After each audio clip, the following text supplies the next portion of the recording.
be accompanied with Shri Kamlesh, who is a Joint Secretary, Central Board of Direct Ministry of Finance, Government of India. Welcome, sir. Welcome, sir.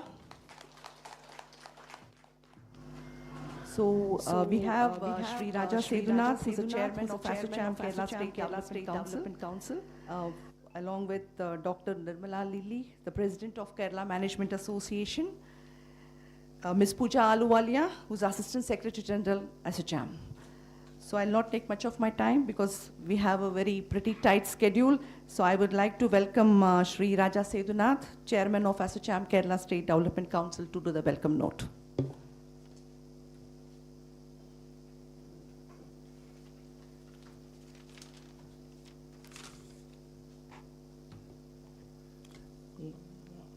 Good evening. Honorable Chief Guest, Dr. Anantha Nageswaran, Chief Economic Advisor of India, Sri Kamlesh Varshney, Joint Secretary CBDT, Dr. Nirmala Lilly, President KMA, Pooja Aluwalia, Assistant Secretary General ASSOCHAM, Ms. Uma Nair, Regional Director, Southern Region, distinguished guests, ladies and gentlemen. It is with great honor and pleasure to stand before you today to extend a warm welcome to Dr. Anantha Nageswaran, the Chief Economic Advisor to India. Dr. Nageswaran's presence here today signifies a remarkable opportunity for us to gain valuable insights and guidance on India's economic landscape and its future prospects. Dr. Nageswaran, renowned for his exceptional expertise in economics, has made a significant contribution to India's financial sector and has played a pivotal role in shaping the country's economic policies. With an illustrious career spanning several decades, he has served as an advisor to governments, businesses, and organizations across the globe, earning him immense respect and admiration. In these times of rapid change and evolving global dynamics, the role of a chief economic advisor becomes ever more critical. Dr. Nageswaran's visionary leadership and profound knowledge will undoubtedly provide us with invaluable perspectives as we navigate the challenges and opportunities that lie ahead. Once again, on behalf of ASSOCHAM and all the esteemed members present here today, I extend a warm welcome to Dr. Anantha Nageswaran. We eagerly await your insights and guidance that will certainly enrich our collective understanding and shape a brighter future for India's economy. Thank you.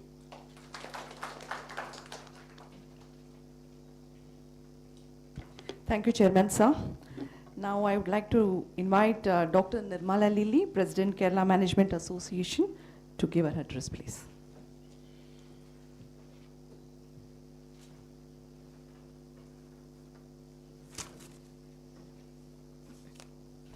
Thank you, Ma.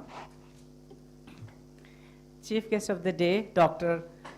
V. Anantha Nageswaran, Chief Economic Advisor, Government of India, Sri Kamlesh Varshney, Joint Secretary, TPL 1, Central Board of District Taxes, Ministry of Finance, Government of India, other dignitaries on and off the dais. Good evening. We are indeed grateful to ASSOCHAM for this great opportunity given to us. It was like a dream come true. Doctor, we are honored to have your presence. We will definitely cherish this moment. It is my privilege to be here amidst esteemed members of business community, professionals and leaders from various sectors. KMA has a rich and illustrious history that spans several decades. Founded in 1957, spearheading leadership movement, KMA emerged as a pioneering organization dedicated to promoting management practices and professional development in the state of Kerala. KMA was established with the vision of creating a platform for business leaders, managers, professionals to come together, share knowledge. We focused on organizing seminars, workshops, and conferences featuring renowned industry experts and thought leaders. These events covered a wide range of topics related to management, leadership, entrepreneurship, and emerging business trends. One of the highlights of this year was our Minister of Industries, Law and Choir, Government of Kerala, Sri P. Rajiv, and addressed our members. KMA's flagship program has become renowned in the region. The association has been organizing KMA Annual Management Convention for several decades, bringing together industry leaders, policymakers, and management experts from across the country. This convention serves a platform for knowledge exchange, networking, and showcase the best practices in the field of management. Today, KMA stands as a highly respected and influential organization in Kerala's business ecosystem. It continues to play a pivotal role in shaping the management practices, fostering innovation, and nurturing the next generation of business leaders in the state. With its legacy of excellence and its commitment to continuous learning, KMA remains dedicated to its mission of promotional managerial competency and contributing to the socio-economic progress of Kerala. In conclusion, the Kerala Management Association's commitment to excellence, collaboration, and innovation is commendable. Through its programs, networking opportunities, and new initiatives, we continue to strive as a beacon of inspiration to the business community in Kerala. Thank you, and may we all strive together for a prosperous and sustainable future.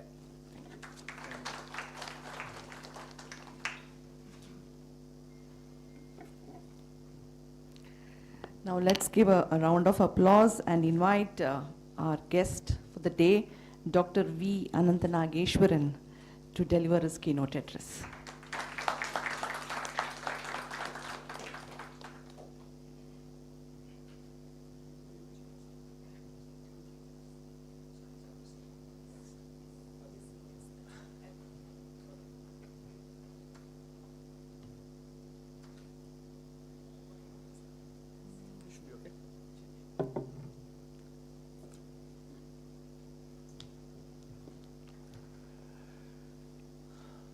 Good evening, everybody.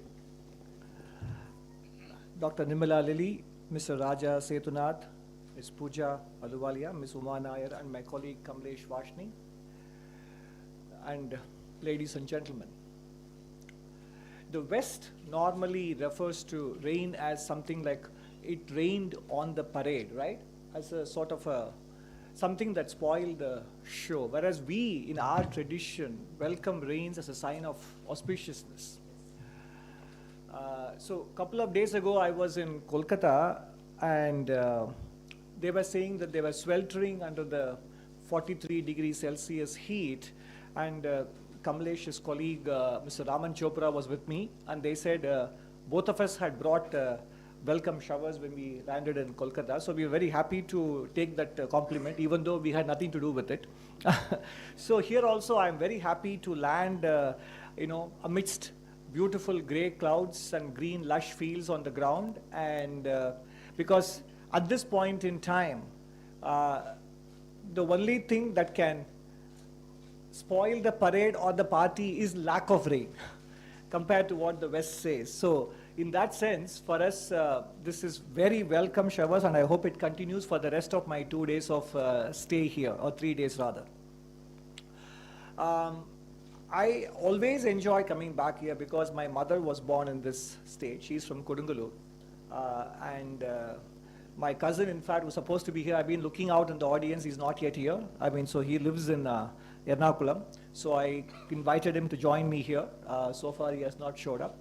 And in fact, when I had to appear for the Common Admission Test, CAT, in 1982, December, I chose Ernakulam as my center from Madurai. Madurai was not a center. I had to either go to Chennai or Coimbatore or Ernakulam. I chose Ernakulam, so it was lucky for me because I got into IIM Ahmedabad after having returned my Common Admission Test here. So in that sense, in many ways, there's not only nostalgic connections, but also auspicious connections to this place for me to come back. So I will be delivering the talk, and all your questions can be directed to my colleague, Mr. Kamlesh Vashni. That is why I asked him to come here. So anyway, with those words of introduction, I'm very happy to share with you the good story that we have at the moment going for the Indian economy. Next slide. So I'll be in the next half an hour, I'll be walking you through how we see the current state of affairs in the Indian economy. Of course, for a country that is still a relatively low middle income country, there is never a time to sit on its laurels or think that there is a mission that's already accomplished. No, it is a journey, it is a work in progress, and it will remain a work in progress for a long time. So we should be very clear. Much as we have reasons to be satisfied, that doesn't necessarily mean that there is room for complacency, or that there is a understatement or underappreciation of the tasks that still lie ahead for us.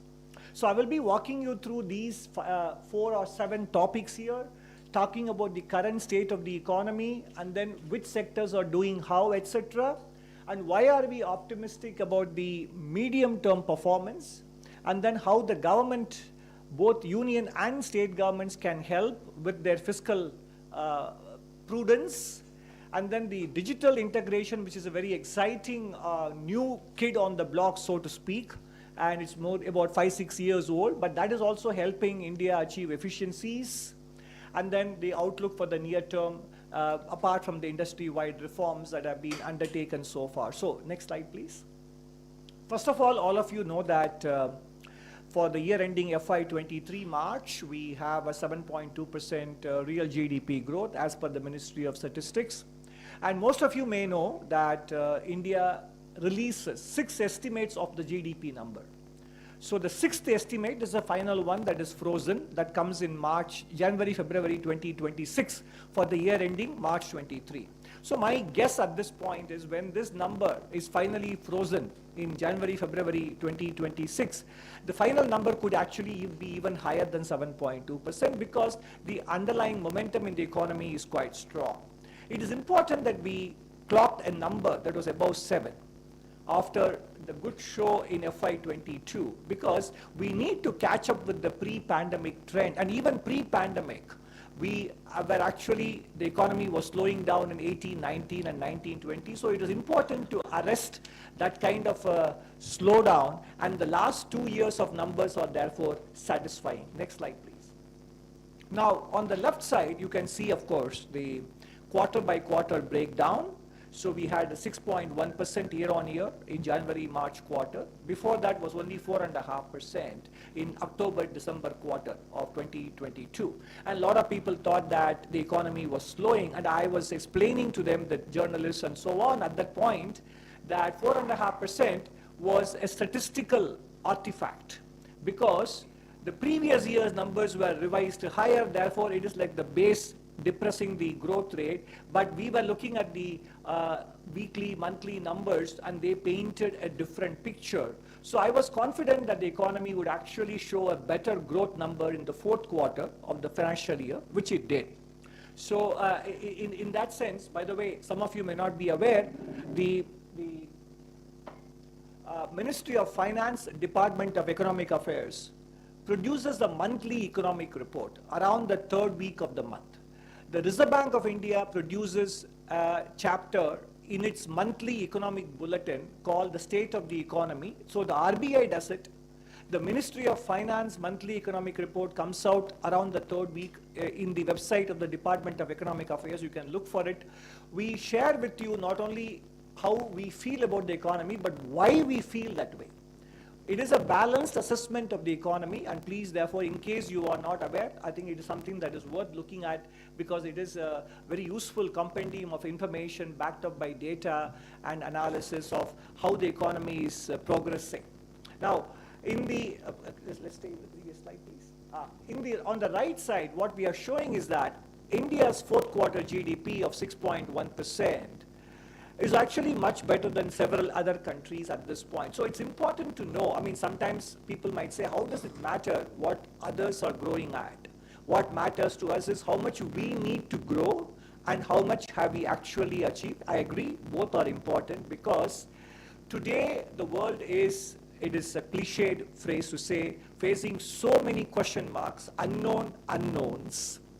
So given the problems not only we observe in our neighborhood, whether it is Sri Lanka, Pakistan, Bangladesh, etc., but also even advanced nations, it should also make us feel satisfied that the overall macroeconomic management has been prudent and sensible without overstretching ourselves during the pandemic, as several advanced countries did, and therefore correspondingly facing some question marks now in their growth rates or in their inflation management, which thankfully we don't. So that is why this comparison is somewhat useful to us. Next slide, please.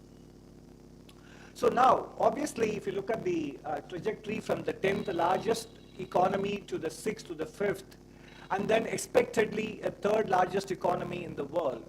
By the way, that is not going to happen by simply showing up. Okay, it doesn't happen by simply showing up. It will happen because we will have to put in the effort, and we will put in the effort. Because many a time in the past we have anticipated India to sort of be the next growth engine in Asia and the world. For example, in 2003, 2008 period, when the BRICS acronym was coined, the world widely expected India to be the next China, and those kinds of expectations were not exactly fully realized, although partially realized. So even now, I think it's important to remember what works for us and continue to do that well, and also avoid doing what doesn't work for us, and also address the remaining issues that we need to do in areas of skilling, education, and continued licensing, inspection, compliance procedures that still hold back the MSMEs, etc., around the country. So we need to do all of that, because from 5 to 3 is not preordained. It has to be earned. And what is happening right now is India is becoming consequential for the world economy because of our progress from number 10 position to number 5 position. We are contributing 1/16th of the global GDP almost, compared to barely contributing 1 in 100% about 20 years ago or 15 years ago. We are now contributing 1/16th of global GDP, and it will only become better if we continue to deliver on our potential and promise. Next slide, please. And what is important is that the black line, which is how the economy has progressed in the last few years after the pandemic, has caught up with the red line. The red line is the trend growth in private consumption had the pandemic not happened. But because the pandemic happened, it came down, the black line became the new normal. But it is good to see that the black line has caught up with the trend, where the economy or private consumption, household consumption, people like us, how that would have proceeded without the pandemic. That black line has now converged with the red line, which is a good sign that we have erased some of the slippages that we encountered due to the pandemic. Next slide. And of course, on this chart here, what you see is the set of indicators that we track in the Ministry of Finance. I mentioned the monthly economic report. The color on the right side, both right and left of the two tables there, is all green, light green or dark green, which shows that many of the high frequency indicators we track are all on the right direction, showing that the growth momentum of the 4th quarter of FY23 is continuing in FY24 as well. Next slide, please. And now I'm going to walk you through specific sectors, starting with agriculture. Next slide. And if you look at the agricultural sector, while monsoon is important to us, we should also remember monsoon has a huge effect on sentiment more than the actual output, because our economy has become over time relatively less and less dependent on the monsoon and more dependent on irrigation potential, etc. So for example, the food grain production in FY23 is going to be quite high. The third estimate, the green bar, is pretty high. If you look at the middle top chart, you can see that the storage in the reservoirs is at least 20% higher than the last 10-year average. Seeds availability for farmers are plentiful, and procurement of wheat has been higher than the previous financial year, so that in the event of a shortfall in Kharif crop, we have adequate food stock to ensure supply and keep down price increases. And also on the middle bottom chart, you see the tractor sales, which are well surpassed the pre-pandemic level as well, indicating that the farmers have both income and the confidence to be able to invest in durables such as tractors to boost their agricultural output as well. And fertilizer availability is quite plentiful as well. So the farm sector is well poised to take advantage of the Kharif crop. That's the message. Next slide, please. And if you look at the industry sector, on the top left, you see the purchasing managers indices, which at the level of 50, it's neutral. Below 50, companies are not purchasing enough input and raw materials. Above 50, they are confident of their expansion and therefore buying more. So purchasing managers indices are rising well above 50 constantly after the first quarter of April-June 2020. And then if you look at the construction activity, steel and cement production, you look at the rail-free traffic, and on the services side, foreign tourist arrivals are catching up with the pre-pandemic average as well. So it's a combination of various industry performance and services. Next slide, please. And more specifically, you look at the growth rate of the services sector, which is about 8%.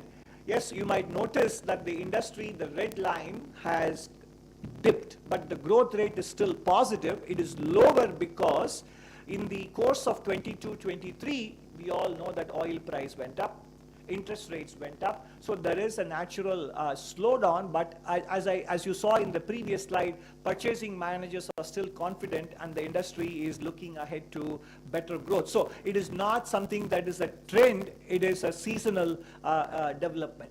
And if you look at the export performance, while goods exports were on the weaker side in 22-23, naturally because the world was slowing down due to the war in Ukraine and oil price increases, services exports did very well for us. So India, together between goods and services, we exported almost $770 billion, which is about 1/5 of the exports of China. So let's be very clear about that. But then Chinese economy is 4 times bigger than us. So when we get to that size, our exports will also be commensurately on the higher side.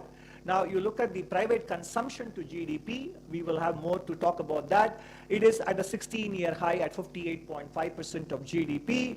And more importantly, what drove India's growth in 2003 to 8 period, about 9% per annum on average for the 5-year period, was capital formation, investment by industry on the ground. And that, after several years of stagnation, has risen to 34.5%. And we expect it to pick up and gather steam, because the last decade for industry was somewhat of a lost decade because of balance sheet problems. That has been overcome. I will chat that more later. Next slide, please. And in rural demand, and that is what I would like to draw your attention to on the top left, first 3 quarters of FY23 were negative. So, but in the 4th quarter, the red bar is slightly peeping up above the 0 line. And my conversations with some of the fast-moving consumer good sales companies, they are saying that in the new financial year, they have seen this uptick continue. So it was not just a one-off temporary blip. They feel that the rural population is beginning to feel more comfortable, confident about spending, and they see that already continuing in the current quarter as well. Nominal wage growth of the agricultural, non-agricultural rural employees is at high single digits. And as inflation moderates to between 4 and 5%, real wages will be positive in the course of FY24 as compared to FY23. And that will also boost rural consumption. And two-wheeler sales is one of the proxies that we all use to track rural consumption, is beginning to rise as well. And the minimum support prices announced for the farmers will also boost farm income and naturally support their consumption of their families, etc., etc. Next slide, please. Of course, urban demand. One of the other things we should remember is that sometimes we feel that rural growth is languishing compared to urban growth, but it's also something we should remember. The classification of many areas from rural to urban also distorts what is rural and what is urban consumption. So we should know what was previously considered rural might be considered part of urban after reclassification. That is also playing a role in this. Now, in this slide, what you see is the urban consumption data. Passenger vehicle sales or new housing launches, domestic air passenger traffic, and of course, credit card spend. So overall, at this point, when it comes to domestic demand drivers, agriculture, services, industry, urban and rural consumption, all of that are actually on the right track as far as we are concerned. Next slide. Please, next slide. Thank you. So, exports performance, as I mentioned earlier, in terms of goods exports, we are going to have problems because global growth is slowing. Recently, I wrote an article in the Mint showing that India has done very well to diversify its export basket over the last 30 years or so. However, it doesn't matter whether you have something to sell. If the person coming into your shop doesn't have money in his or her wallet, doesn't matter how much competitive, how much attractive your product is. So global growth is important for export growth.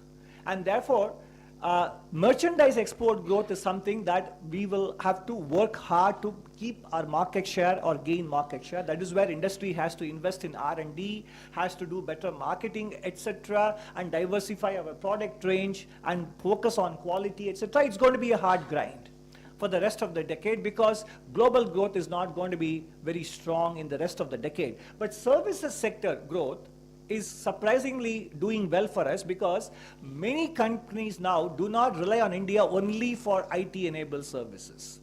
They rely on us even for accounting, risk management, compliance, back office work.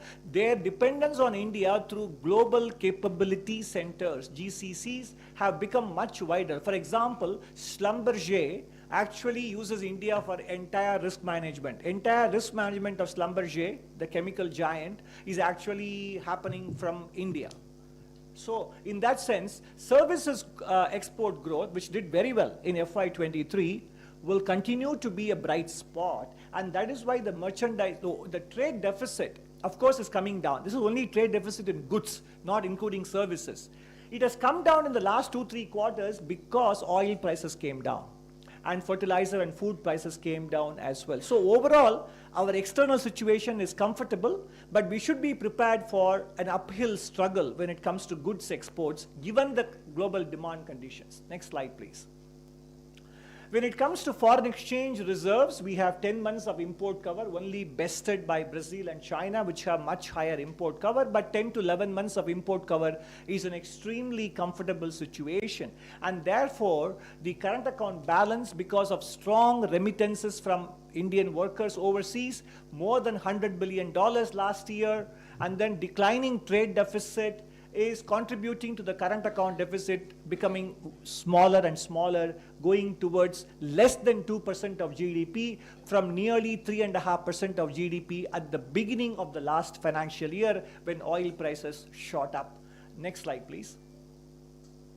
Now, moving away from sectoral analysis, external sector, what about the inflation? Ultimately, people have to feel comfortable with the prices they pay. Now, the CPI inflation, India this time peaked at 7.8% in April-May 2022. Compared to the previous years, the overshoot compared to our target was much smaller, and compared to other countries as well. We will show that slide later. But now it is coming within the RBI band of 2 to 6%. It will be heading towards 4% by the end of the current financial year. Wholesale price index is coming down because of oil price slowdown and food prices slowdown, and in fact it is now negative. Some people think when the wholesale prices come down, it may lead to a slowdown in GDP growth. Yes, this year we are expecting 6.5% GDP growth, which is lower than last year 7.2%. But that is the trend growth that India will continue to achieve. In fact, this number can be higher if export sector also performs, but that is going to be a challenge. That is why we are realistic in our expectations of what the economy can achieve. So in that sense, the wholesale price index reduction is not a drawback, not a drag on growth, but it is actually going to lower input costs for our businesses as well. And inflation expectations are coming down, which is a good news, and therefore inflation will moderate in FY24. Next slide, please. Now, we can move on. Next slide. So, what is it beyond FY23 and FY24? What are we looking at? Let's say up to FY30. The reason why we are more constructive for this decade is because businesses and banks had their problems last decade and they overcame them by repairing balance sheets. Basically, in the new millennium, there was a lot of optimism post 2002. Excess lending, excess borrowing, excess capital flows, BRICS was the rage of the world, and therefore there was a boom in India, both investments, exports, everything, a boom in growth, boom in credit. But eventually that turned out to be unsustainable. So we know that in 2012-13, the rupee crashed, current account deficit went to 5% of GDP, and India experienced 5 consecutive years of double-digit inflation rates. And then the rest of the decade, up to 2020, turned out to be a decade of balance sheet repair in the banking system, in the non-banking system, and in the corporate sector. So basically now we have entered the third decade of the new millennium with better balance sheets, stronger balance sheets, both in the corporate sector and in the banking sector. There is willingness to lend, willingness to borrow. What you see on this slide is the debt to GDP ratio coming down in the second decade. That is what I mean by balance sheet repair. Leverage ratios came down. Now, both banks and corporates are in a position to re-expand their balance sheet. And that is good news for investments, that is good news for employment and income growth as well. Next slide, please. And you see that in the bank's non-performing asset ratio. You see that in their overall capital adequacy ratio, which is double the minimum norms of 8 to 9% of risk-weighted assets. So clearly, there is a better appetite and better ability to lend. Next slide. And you can see that in the credit data, growth in bank credit to agriculture, industry, services, and personal loans, all of them are growing collectively at about 16% year on year.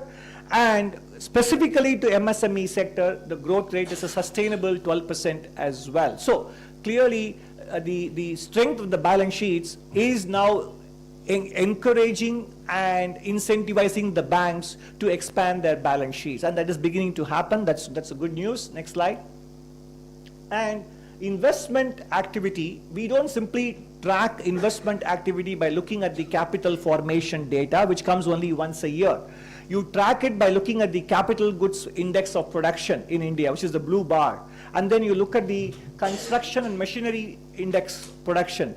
And then on the right side, you can see that every single sector except 3 of them increased their overall capital investment in FY23. For example, the hospitality sector, pre-pandemic, had 4 crore employees. During the pandemic, it came down to 2.9 crore employees. Since I've been talking all along, I'm going to ask you a quiz question. What is the post-pandemic employment level in the hospitality industry? So just to give you the numbers, pre-pandemic 4 crores. During pandemic, it came down to 2.9 crores. Post-pandemic,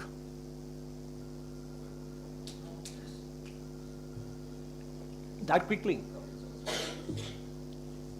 It's about 4.5 crores now. So basically, we have exceeded the pre-pandemic levels of employment in the hospitality industry. In fact, there are some stories in Economic Times today as well about the employment growth in the tourism and hospitality sectors as well. So basically, investments is beginning to happen in many sectors. This is on the right side, you see basically the growth rate in capital formation in FY23 compared to FY22. Next slide, please. Moving on. So how do we contribute? In fact, one of the things that governments across the country have to internalize and continue to internalize is that fiscal prudence is actually fiscal stimulus. And the reason is, the more we stick to fiscal prudence, interest rates come down. When interest rates come down, benchmark interest rates of the government borrowing comes down, interest rates in the private sector also come down. And lower interest rates is the best possible economic stimulus one can give. So in that sense, fiscal prudence is not something that is a negative for growth, it's actually a positive for growth. Okay? So that is why I think it's, we adhere to the fiscal deficit reduction track of 4.5% of GDP by FY26. In fact, what is not shown in this, but in chapter 3 of the economic survey, which came out on January 31st, we have also written that primary deficit and revenue deficit came down much more sharply in the last 3-4 years in spite of the pandemic spending. And the quality of the government spending between revenue and capital has improved. 5 years ago, revenue was 88%, capital was 12% expenditure share. Today, revenue expenditure is 78%, capital expenditure is 22%, a 10 percentage point shift. So, and you can see that roughly capital expenditure directly and indirectly put together that the union government facilitates has gone up by 3x from 4.5 lakh crores to 13.7 lakh crores budgeted for this financial year. Next slide, please. And clearly, tax buoyancy helps the government do both welfare expenditure as well as capital formation. Corporate tax and personal income tax revenues are on the higher side. But more importantly, for the current financial year, and that is what is important news, is that we have not assumed unrealistic growth numbers in this personal and corporate income tax. Because we know that the growth rate this year will be lower compared to the last 2 years, because last 2 years were catch up from the pandemic. So we have assumed a very realistic 10.5% nominal GDP growth in the budget compared to 15+% last year and 19+% the year before. And on that, we only assume a tax buoyancy ratio of around 1, which is lower than the historical average. So in that sense, the assumptions made in the budget with respect to growth and tax buoyancy are extremely realistic. And that is why we are able to consistently surprise ourselves pleasantly on the GST numbers side as well, which is rising from 1 lakh crore on average 3-4 years ago to an average of 1.6 lakh crores per month in the current financial year. Next slide, please.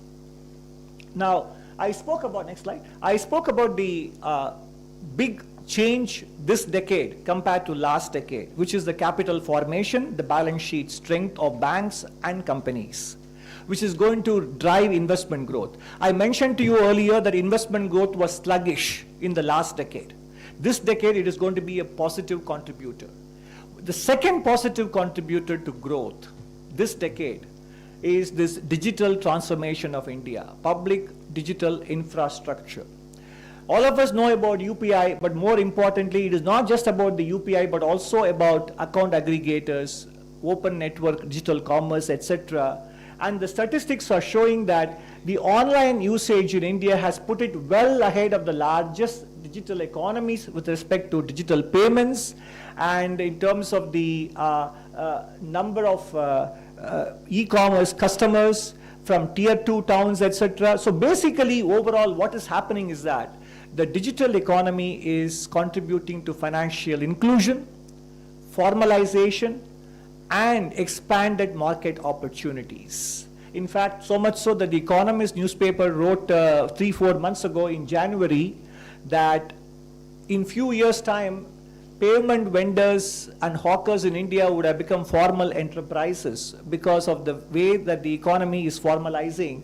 Because once you formalize, then you get access to financial services and you get access to markets. You plug yourself into the larger ecosystem. And that is why my own personal assumption is that, and it needs to be backed up by empirical analysis, I admit, my assumption and expectation is that capital investments by businesses, which was absent last decade, will add about 0.3 to 0.5% to growth. And this also, digital economy will add another 0.3 to 0.5% to India's GDP growth. That is why the trend growth of Indian economy, as mentioned by IMF, World Bank, etc., is about 6%. That is, this is the sustainable growth rate according to their models. I am willing to add another 0.5 to 1% to this number based on these two differential factors. One is this decade investments are going to be better. Second, the digital transformation of India will also be making its own contribution. So together, the 6% that is the baseline number that international agencies put out, I am willing to add another 0.5 to 1% to that baseline number. And my optimism stems from these two factors: capital investments by businesses and digital transformation of India. Next slide, please. And as I mentioned to you, formalization of the economy is happening through these various enablers: digital commerce, employment opportunities for informal workers through the e-Shram portal, capital needs for vendors through the PM Swanidhi, registering businesses for credit growth, the Udyam portal, GSTN and FASTag, because the Open Credit Enablement Network, OCEN, means if you can use your GST invoices as a collateral for getting working capital loans. So that is beginning to happen. In fact, I don't know if many of you noticed in this year's budget presented on February 1st, that large businesses cannot claim their payments to MSMEs as a tax deductible expenditure unless you actually have made the payment. So that is a very big behavioral shift to ensure that MSME growth is not stymied by absence of working capital. And account aggregators, with our consent, financial institutions can share information about us with our consent, and that will enable us to access very different financial products from many institutions without having to go through the drudgery of paperwork. Next slide, please. When it comes to the labor market, India has the quarterly periodic labor force survey, which shows that the unemployment rate, which peaked at 20.8% during the first quarter of 2021, has come down below 7%. And if you look at the EPFO registrations, which is for workers earning 15,000 rupees per month or below, has been rising. Net registrations, this subtracts those who are leaving the workforce as well. So net registrations have been rising, which is a good sign of job creation at low wage categories. Next slide, please. Moving on. So in terms of the various industry reforms, I don't want to read out everything that is out there. As I mentioned earlier, while the government has done many things to make ease of doing business, it is important to remember that this is a work in progress. Much more remains to be done. And for example, as a system of government, not just the union government, across states and across local governments, in fact, it is my pet theme that we might have divested 3% from LIC, but we have to divest from another LIC. What is that? Any guesswork? We have divested 3% from LIC, the corporation. The other LIC is licensing, inspection, compliance. So we need to divest from the other LIC as well, and that is an ongoing exercise. I mean, in the sense that the more and more we let businesses take legitimate decisions without the rules being prescriptive, rather than by merely keeping them principle-based, we will be unleashing the creative potential of Indians, whether it is businesses or individuals. And this is a ongoing responsibility of governments at all levels, union, state, and local. Next slide, please. And logistics efficiency, based on the World Bank parameters of logistics index, India's performance has improved across several logistics parameters, because logistics is basically the last mile connectivity and the cost of getting goods across the borders, and that is what will make our exports competitive. And of course, there is much action that remains to be taken by businesses also in terms of R&D spend and quality control as well. Next slide, please. And in case of the startup ecosystem, there are close to 100,000 recognized startups in India, with more than 43,000 led by women. 32% compounded growth rate in jobs generated by startups between 2018 and 2022. Over 60% of the 326 incubators come from non-metro cities, while 70% are in cities and towns which are not even state capitals. And of course, many of us know about the unicorns. Unicorns are not as important as the overall ecosystem. Unicorns may be a case of valuation, growth for some companies which have $1 billion of valuation, which is fine. Unicorns are good, give a good feel. But more than that, from the country standpoint, the startup ecosystem is now permeated to tier 2 and tier 3 cities, and that's a good story, because everywhere educational institutions have incubators, accelerators, and their own programs to groom entrepreneurs, and that is something which is going to serve us well in the coming decade as well. In fact, I am not including the potential of startups in my 2 additional growth boosters. I should probably be adding this third one as well as a growth booster. Next slide, please. So outlook for the near term, risks are more balanced. So as I mentioned, notwithstanding all this story, we are realistic about the growth prospect. It will be 6.5% as per RBI, as per the Ministry of Finance.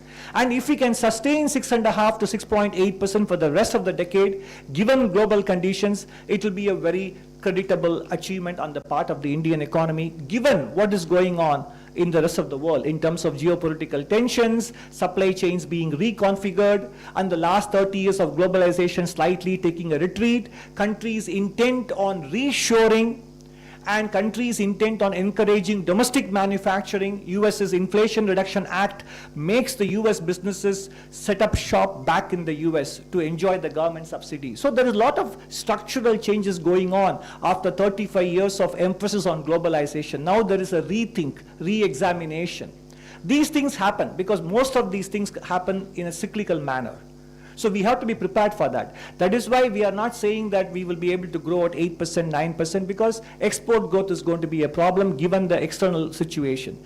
If we can achieve a steady 6.5% over the remainder of the decade, with occasional opportunities for 7+ growth, and while continuing to focus on improving the domestic economic fundamentals and the ease of living, ease of doing business, then we will be able to reduce our dependence on global growth, and whatever comes through export growth will be an icing on the cake for us. Next slide, please. So with that, I just want to end my presentation, but I want to reassure you that, as I mentioned at the very beginning, there are plenty of challenges. In fact, economist Joan Robinson in the UK told her student, Dr. Amartya Sen, in 1960s, whatever you say about India, the opposite can be equally true, right?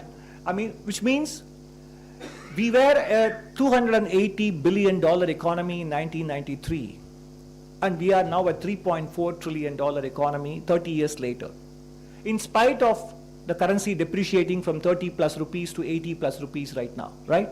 So we have been able to, notwithstanding all the surface noise, we have continued to make steady progress, and it is because we have addressed issues. But then the problem is, once you address issues, our aspirations and reference points keep rising. That is human nature. You get into an unreserved compartment, you are very happy if you get a foot in the door. And then after a few minutes you want to get a seat, and then after a few minutes you want to get a berth. So this is how aspirations keep shifting, reference points keep shifting. We need to be aware of it, that it is not something that we can sit back and stand on our and be satisfied and rest on our laurels. We have to work on addressing skilling issues. Artificial intelligence is something that can be harnessed, that can also be destabilizing for certain categories of workers, whether it is services or manufacturing. We need to make sure that the demographic dividend is indeed a dividend, and that needs emphasis and investments on skilling. We need to make sure that we address energy security, because the Western world is keen on energy transition, net zero, controlling carbon emissions. But we need to make sure that we have enough energy available to power our growth, while at the same time minding the climate situation. Whereas when they were growing, they didn't have to worry about the emissions.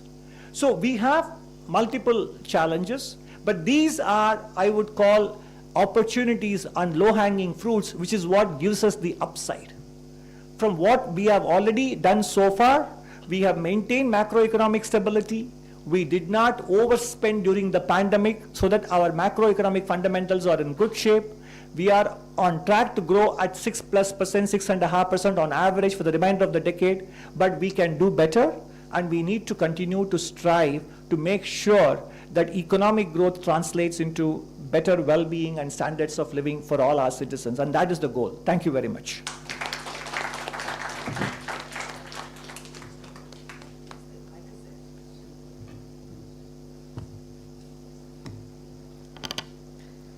Now we have the industry interaction with Dr. V. Anantha Nageswaran as well as Shri Kamlesh Varshini. So it's over to the audience for the Q&A. Yes, sir. Thank you, sir, for that very exhaustive and comprehensive presentation. It is heartening to note that the economy is a sweet spot, particularly growth, inflation dynamics. I'm Vijay Kumar from GeoJet Financial Services. It's heartening to note that the Indian economy is doing exceedingly well, particularly the growth, the inflation dynamics, and the macro stability. 7.2% GDP growth last year and 6.5% projected for this year are good. But then this growth is largely driven by government capex, not by private capex. Our manufacturing capacity utilization has been hovering around 75% for more than a year now. So why is it that capex is not happening? Private capex is not happening. Only private capex can sustain this growth. One more supplementary question to this. In this China Plus One policy, we are seeing supply chains being shifted. I recently read that Vietnamese exports of smartphones is more than 3 times that of India. Of course, India is doing very well. So why is it that a small country like Vietnam is doing exceedingly well and we are not up to the mark there? No, I think both are fair questions. First of all, I did show that capital formation by the private sector in FY23, barring 2 or 3 sectors, have actually been very positive. So, in fact, we track, based on one private sector bank data, bottom-up cash flow based data of 3,023 companies, a consistent sample. Because it is a cash flow statement, it is filed twice a year by the companies with the regulator. So right now we only have data for the first half year, April to September. In 2021, these 3,023 companies, the same sample, spent 2.1 lakh crores on capital formation. 21-22, it was 2.7 lakh crores. In 22-23, it is 3.3 lakh crores. It's rising.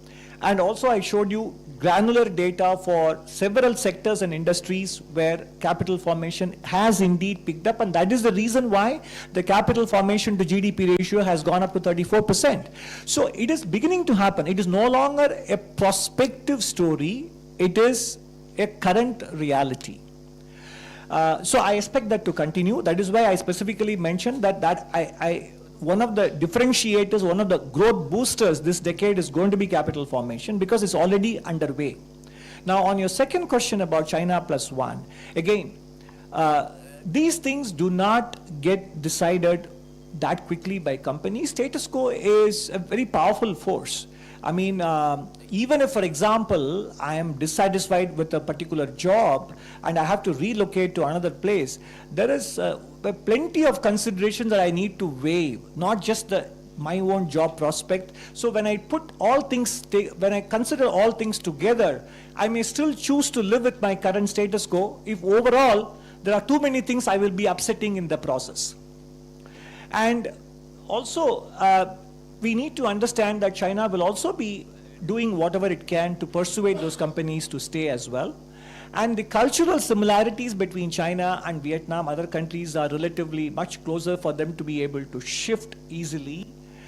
But all that being said, about a couple of months ago, the Wall Street Journal carried an article called "Welcome to the New Factory Floor of the World." And which country they were referring to? India.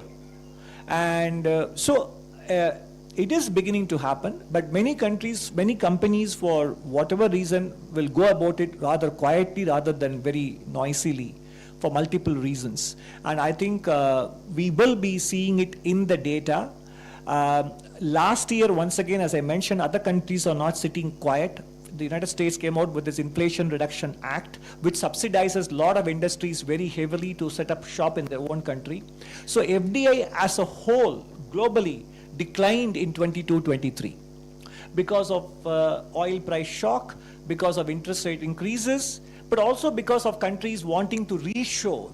So we have to compete with all these other developments as well. But definitely, I think you will begin to see that in the data. What we are seeing as trickles of anecdotes, we will see them in the data in the years to come. Thank you.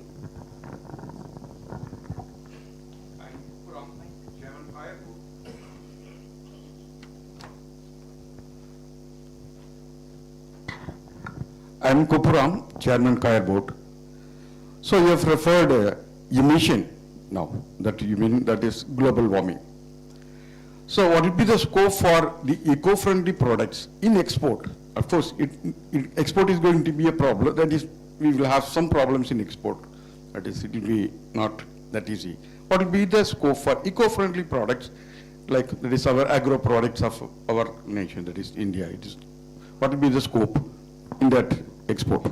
I think it is difficult for me to give a specific answer about specific products, but definitely eco-friendly or environment-friendly or emission-friendly products will have a huge advantage in especially developed country markets. But then the amount of the nature of accreditation, the nature of quality controls, all that you have to pass to be able to get that label and sustain them, that will also go up.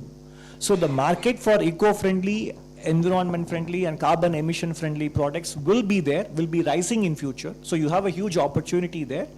But at the same time, those countries will also be raising the bar on the standards that we need to meet to be able to enjoy this market access. So it is going to be a double-edged situation. There will be a market, but there will also be higher tests to pass. So there's an increasing belief that it's a Goldilocks moment for Indian economy, and after listening to your presentation, my belief is only added to it. I have two questions. I know you did mention the risks in passing. Can we have risks in passing? Yeah. Can we have a little more about what are the possible risks which is possible? Second is something which is people talking about is the rich-poor divide in the economy is increasing phenomenally, though the top 2%, 3% is growing, and there are people who are getting out of the formal sectors, they are struggling with their businesses. My understanding is correct, please. I think both are fair questions. As I said at the very beginning, I mean, it may appear that we have lots of boxes that are ticked in the right place, whether it is growth, all-round sectoral growth, or inflation, external balances, foreign exchange reserves, etc., etc. But as I said, we need to work hard to sustain it. The risk factors, as I mentioned right now, as we are speaking, the risk factor is the sustainability of the monsoon in terms of sentiment and food availability and inflation. And the medium-term big risk is, of course, globally, which applies to India even more so, is energy security in the face of emission reduction, mitigation goals. So that is a very important, affordable, reliable energy is a critical input for making sure that the manufacturing share of GDP grows in the country. And that will be affected by the need to maintain the net zero goals as well. Because when we talk of renewable energy, which is plentiful in this country, at the moment the storage technology is still in its early stages. So if we consider storage cost, then the equation changes. So we need to have options between fossil and non-fossil fuels. And we need to be able to also carry the rest of the world along with not only our priority, it's also a priority for the rest of the global south as well. So energy security is the most important risk in the medium term, while in the near term it is the monsoon risk and so on. The other, I wouldn't call them risk factors, but they are important challenges to address. As I mentioned some of them, it is basically to ensure that the lost years of schooling and learning from the pandemic are made up. I think it's very important. And I also mentioned that from the state government's perspectives, we need to make sure that the DISCOMs are viable. And that will be an important input into ensuring adequate power supply, reliable and affordable power supply. DISCOM viability is an important issue. And the other important thing is, apart from learning, also learning to adapt and handle the impact of technological developments like AI, etc., whether it is, because we are a labor-intensive economy, to what extent finding this right balance between labor substituting capital or labor productivity enhancing capital. That is something we are going to have to manage very well. And then, of course, making sure that we do have a vibrant MSME sector, which at the moment we don't really have. I think these are all, I wouldn't call them risk factors, I would call them challenges or work in progress. Now, coming to your second question about inequality. Look, most of the studies that look at inequality do not take into consideration taxes and transfers, fiscal transfers. In the United States, for example, the Congressional Budget Office puts out a report that comes with a 2-year lag called Distribution of Household Income. It's available on the internet. So, for example, for 2020, you would have got the report in October 2022.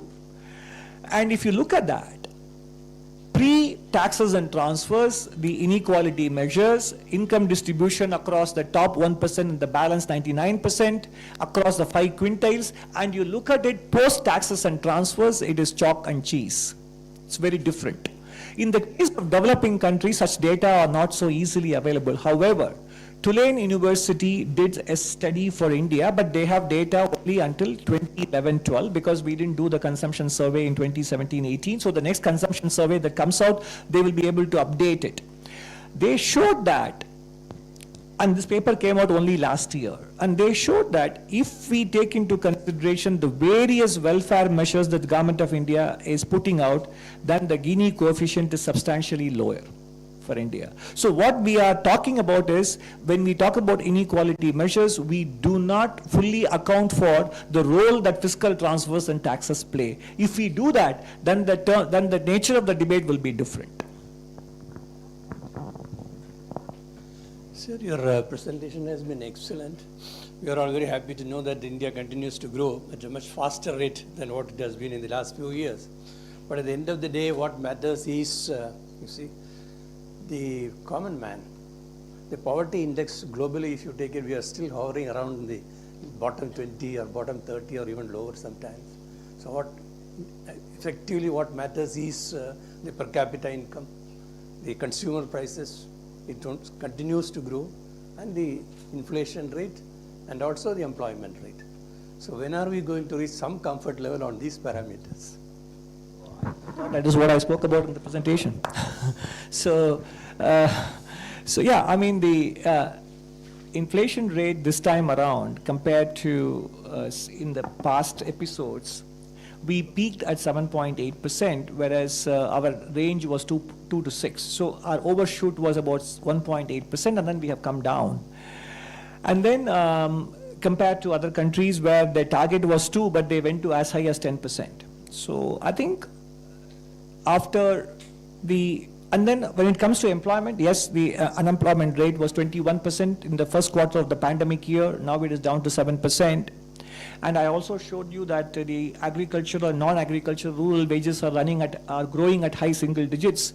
And with inflation dropping below 5%, then the real wage growth will also be positive. And as capital formation picks up, which was, I said, largely sluggish in the second decade, as it happened in the first decade, it will lead to employment gains and income gains. So, and our per capita income has indeed grown both in real terms and nominal terms. I mean, today the per capita income is about $2,500, and when we're talking about GDP of $300 billion about 30 years ago, on a population of probably 1 billion or 1.1 billion, you can do the math, it was hardly about $300 or $400. We are now talking about $2,500. And definitely that has outpaced inflation. So the reason why we continue to feel relatively unfulfilled,